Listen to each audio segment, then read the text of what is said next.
आज हम बात करते हैं डोमेन ऑफ ए फंक्शन की। डोमेन ऑफ ए फंक्शन की तो देखिए, let let F is a function from X into Y, from X into Y. F आपका कोई फंक्शन है एक्स से वाई में, जहाँ पे आपका क्या है, X and Y both are non empty sets, then X is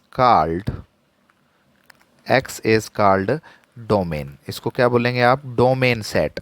यानी डोमेन सेट क्या होता है? जिस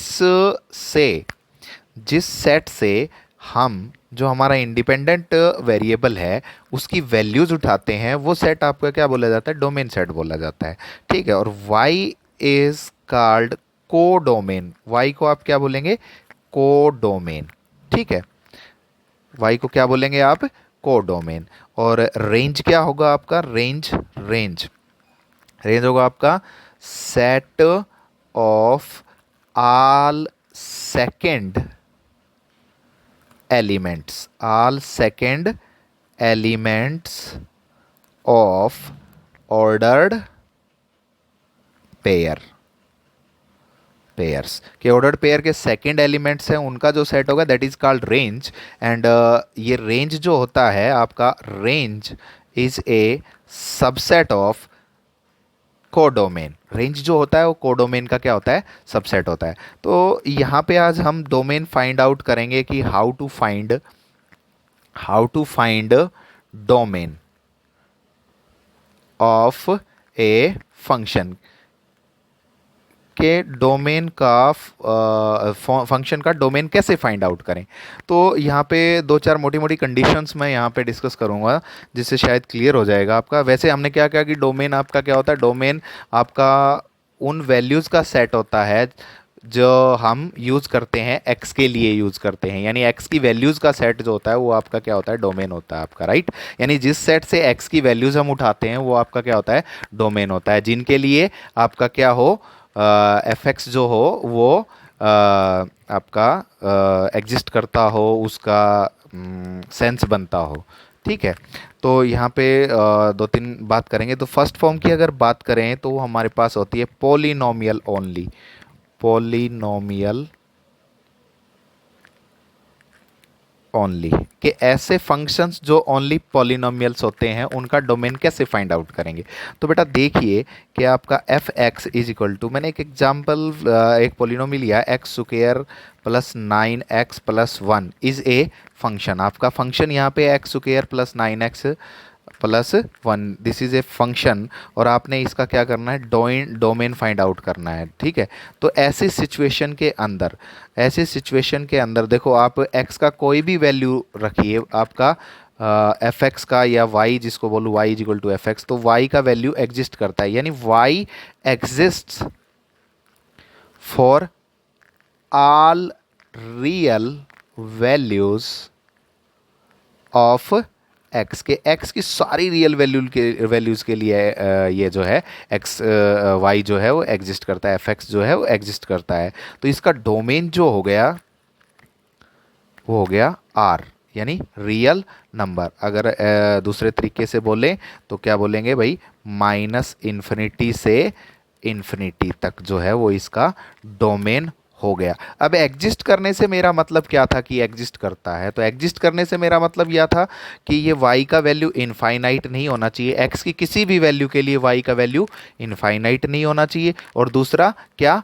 इमेजनरी नहीं होना चाहिए, कम्प्लेक्स नहीं आना चाहिए, यानी आयोटा नहीं आना चाहिए। एक तो अपॉन में जीरो ना आए, और एक दूसरा अंडर रूट के अंदर नेगेटिव ना आए, तभी तो आयोटा आएगा वहाँ पे। तो यहाँ पे पॉलिनोमियल की अगर बात करें तो यहाँ पे ना तो इनफाइनाइट होने के चांसेस है, क्योंकि अपॉन में जीरो आएगा नहीं, यहाँ पे फ्रैक्शनल यानी रेशनल फंक्शन है नहीं हमारा ये। और ना ही अंडर रूट है, तो नेगेटिव नंबर अंदर आने का चांस है, यानी जीरो आयोटा आने का चांस है। तो कोई चांस नहीं है यहाँ पे। तो यहाँ पे जितनी भी एक्स की रियल वैल्यूज है सबके लिए वाई एग्जिस्ट करेगा। तो कोई भी पोलिनोमियल फंक्शन होता है उसका डोमेन जो होता है दैट इज कॉल्ड, वो क्या उसका क्या बोल देते हैं, उसको क्या होता है? वो आर होता है। यानी किसी भी पोलिनोमियल फंक्शन का, पोलिनोमियल तो समझते हैं ना आप क्या होगा? तो किसी भी पोलिनोमियल फंक्शन का जो डोमेन होगा वो क्या होगा? आर होगा। ठीक है। अगर दूसरी कंडीशन लूँ मैं, फ्रैक्शन,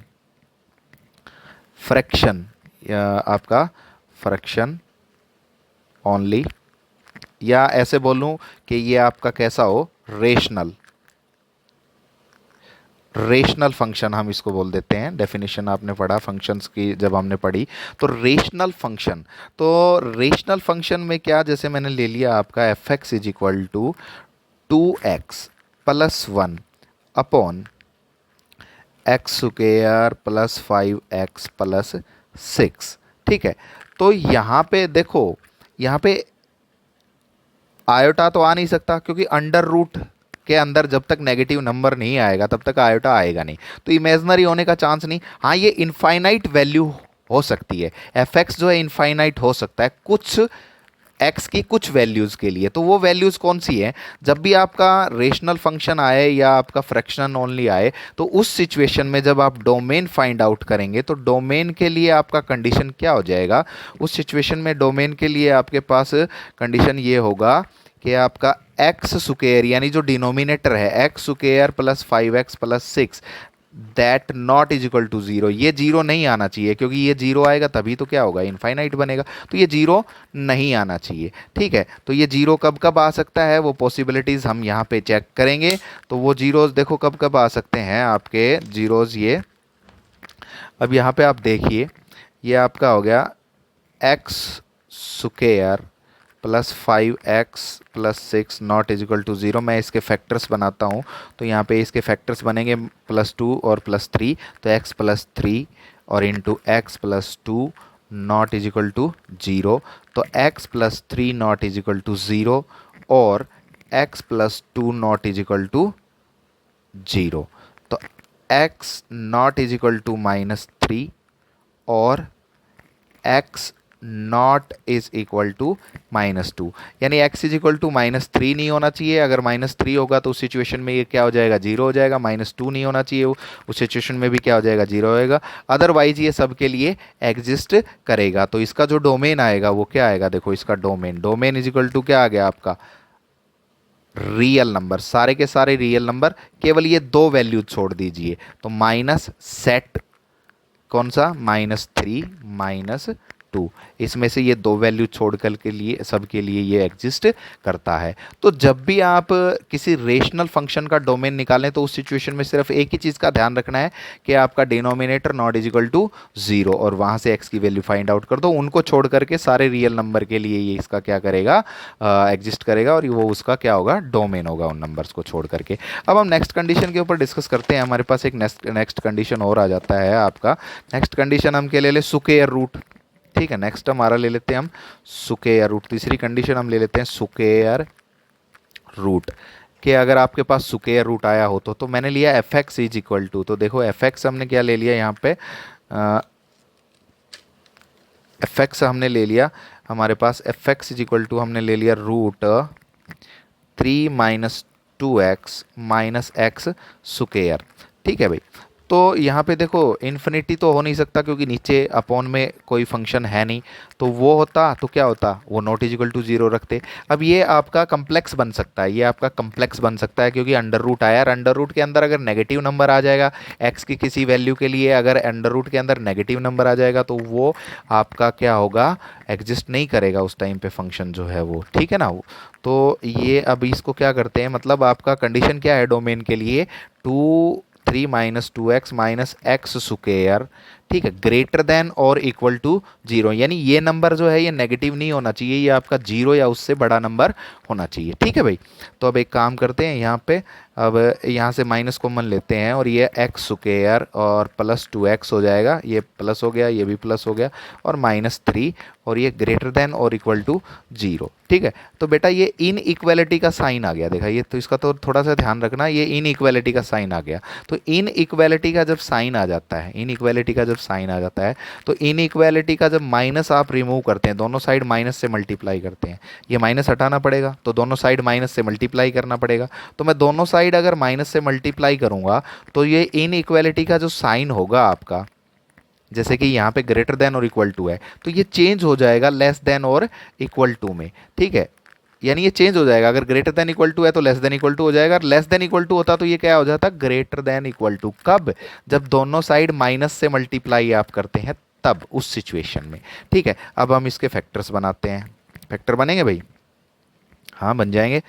एक्स प्लस, एक्चुअली अब यहाँ से इसको सोल्व करने के लिए जैसे हमने बना दिए फैक्टर्स बना दिए इसके, एक्स प्लस थ्री, ठीक है, और x माइनस वन, और ये लेस देन और इक्वल टू जीरो आ गया। ठीक है, तो अब एक बात का ध्यान रखना है, आप इसको x plus three less than और इक्वल टू ज़ीरो, ठीक है, आप ऐसे नहीं लिख सकते हैं, आप ऐसे नहीं लिख सकते हैं इसको, जैसे और क्या कर दिया x minus one less than और इक्वल टू जीरो, नहीं, आप ऐसे नहीं लिख सकते हैं इसको, ऐसे आपने नहीं लिखना है, ऐसे नहीं लिखना। फिर क्या करना है, आपने इसका कोरस्पॉन्डिंग इक्वेशन लिखना है, तो आप लिखेंगे x plus three is equal to zero, खाली कोरस्पॉन्डिंग इक्वेशन लिखा, और x minus one is equal to zero. ठीक है, हम इनइक्वालिटी के ऊपर बाद में आएंगे, इस इनइक्वालिटी के ऊपर बाद में आएंगे, डिस्कस करेंगे। अभी इसका कोरस्पॉन्डिंग इक्वेशन लिखा, तो कोरस्पॉन्डिंग इक्वेशन लिख करके और वहाँ से हमने x का वैल्यूज़ निकाला, एक आ गया माइनस थ्री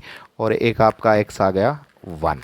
ठीक है, ठीक है, अब नंबर लाइन पे इन नंबर्स को डालिए, नंबर लाइन पे इन नंबर्स को डालिए, देखो तो ये नंबर, ये माइनस थ्री और ये वन। अब आपके पास तीन इंटरवल बन गए, तीन इंटरवल बन गए ना भाई, एक तो माइनस थ्री से छोटा, एक इनके बीच, और एक वन से बड़ा।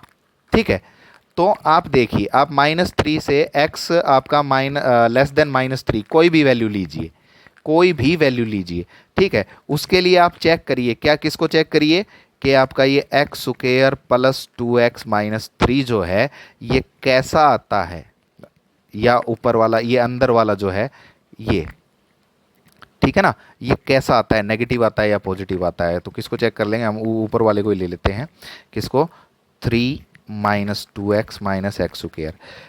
इस माइनस थ्री से छोटी वैल्यूज़ के लिए, माइनस थ्री से छोटी वैल्यूज़ के लिए ये कैसा आता है, तो माइनस थ्री से छोटी वैल्यू क्या होगी, आप एक्स इजिकल टू क्या ले लें, आप माइनस फोर ले लेते हैं, तो इसमें माइनस फोर अगर आप रखते हैं तो क्या आएगा, three minus two into minus four, ठीक है, थ्री इंटू माइनस टू और इंटू माइनस फोर और माइनस माइनस फोर का स्क्वायर।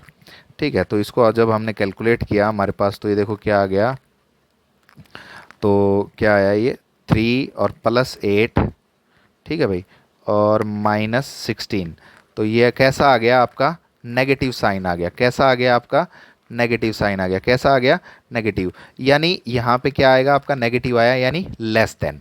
ठीक है, क्या आ गया, कैसा साइन लग गया, लेस देन का साइन लग गया, किसका साइन लग गया भाई, लेस देन का साइन लग गया। ठीक है, और अब नेक्स्ट के लिए हम डिस्कस करते हैं, नेक्स्ट के लिए हम डिस्कस करते हैं, नेक्स्ट इंटरवल क्या था, माइनस थ्री से x जो है greater then minus three less than one.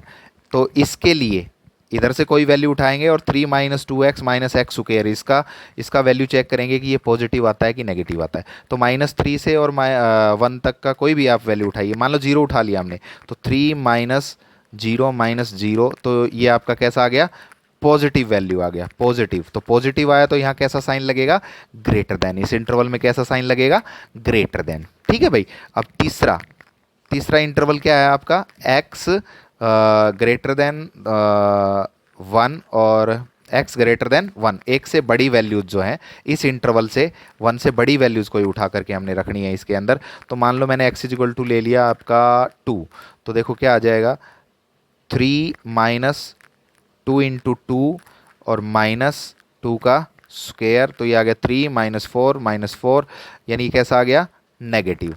ठीक है, तो यहाँ कैसा साइन आएगा, लेस देन का, कैसा आएगा, लेस देन। ठीक है, तो हमने क्या किया था, हमने इस अंडर रूट के अंदर जो भी था वो greater than equal to zero होना चाहिए, क्योंकि तभी वो आयोटा नहीं बनेगा। ठीक है, greater than equal to zero होगा, तो हमने greater than equal to zero रखा, फिर इसके फैक्टर्स बनाए, फिर इक्वेशंस बना करके इसकी वैल्यूज़ निकाली, क्रिटिकल वैल्यूज़, और इन इंटरवल्स में, इन तीन इंटरवल्स में हमने चेक किया कहाँ नेगेटिव है ये और कहाँ पॉजिटिव है, जो अंडर रूट के अंदर क्वांटिटी है। तो जहाँ पॉजिटिव है वो इसका क्या है, डोमेन है, जहाँ पॉजिटिव है वो इसका क्या है, डोमेन है। ठीक है, तो पॉजिटिव कहाँ है भाई, पॉजिटिव तो माइनस थ्री से वन तक ही पॉजिटिव है, तो डोमेन ऑफ द फंक्शन क्या आ गया, डोमेन, डोमेन माइनस, ये आपका माइनस थ्री भी एक्चुअली इंक्लूड है, तो ये आपका माइनस थ्री और टू वन, ये क्लोज इंटरवल आपका, this is the domain of इस रूट वाले फंक्शन का। तो रूट वाले में क्या करना है, रूट वाले को ग्रेटर देन इक्वल टू 0 रखना है, फिर उसको सिंप्लीफाई करना है। और इन इक्वालिटी के में ध्यान रखना भैया, उसको उसकी कॉरस्पॉन्डिंग इक्वेशन को सोल्व करके वैल्यूज निकालना, और फिर इंटरवल्स, 3 इंटरवल बने, 4 बन सकते हैं, 5 बन सकते हैं, हर एक इंटरवल में इसका वैल्यू चेक करना, पॉजिटिव नेगेटिव, पॉजिटिव है तो लेस और पॉजिटिव है तो ग्रेटर और नेगेटिव है तो लेस। जहां ग्रेटर वाला साइन लगा है वो आपका क्या होगा, डोमेन होगा। तो ये डोमेन। अब हम नेक्स्ट जो कंडीशन है उसको